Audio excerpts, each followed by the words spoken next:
ng Anak at ng Espiritu Santo.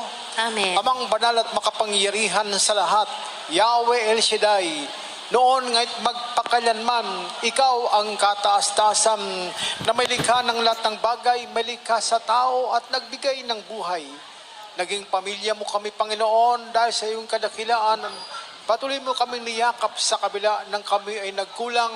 Nariyan ka pa rin upang kami ay yakapin. Muli kami dumudulog sa iyo, nagpapakumbaba, nagsusumamo.